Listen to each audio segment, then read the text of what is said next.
Prime Minister Mark Carney has announced the largest increase in military spending since the Second World War. The annual defense budget will more than double from $62 billion a year to up to $150 billion by the year 2035. David Fraser was a retired Canadian Forces officer. He served as Major General in the Land Force Command. Thank you so much for joining us today, David. Great to be with you. So when he announced the new military spending, Mark Carney said the world is an increasingly dangerous place. Is the world suddenly more dangerous, or is this a change in philosophy and priority under a new prime minister?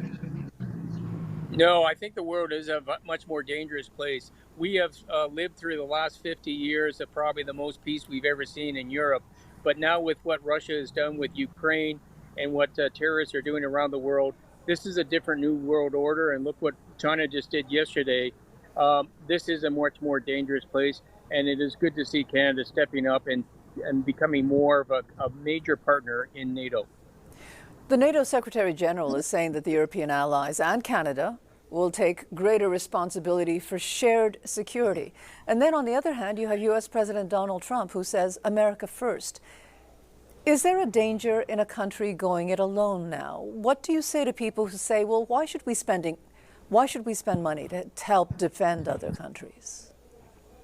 Well, Canada has been a laggard for many decades, and the United States is becoming more isolationist, especially when it comes to NATO, and they are forcing other NATO partners, including Canada, to take more of a lion's share of the responsibility for security, and rightly so. And Canada, with this increase in spending, is going to be doing what it should have been doing, but a lot of this money is going to be spent at home, and it's going to be defending our own sovereignty here in Canada and in the north, including NORAD. So this is going to be money well spent in wealth creation here and not abroad. I hear a lot of concern about protecting Canada's north. How vulnerable is Canada and Canada's north? Where are the threats coming from? Well, whether we like it or not, climate is changing, and the north is becoming more of an access point. And Russia's up there, China is up there, and these are things, and the raw resources are up there. They're going to be mined and utilized, and Canada's going to have to defend ourselves from extending our sovereignty up there.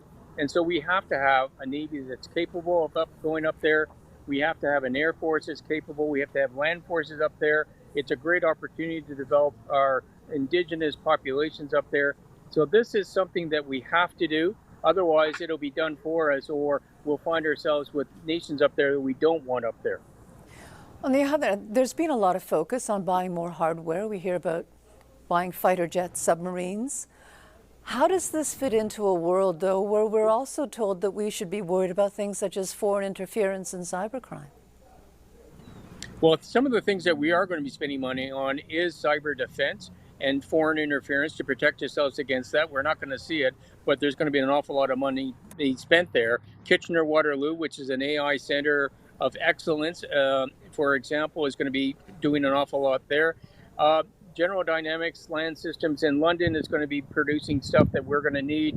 But we're going to have to start spending money to protect ourselves against threats that haven't been materialized in the past, but are now real things that we have to think about.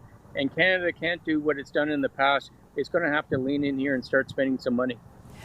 And overall, you talk about Canada protecting itself. How well defended is Canada right now, do you think?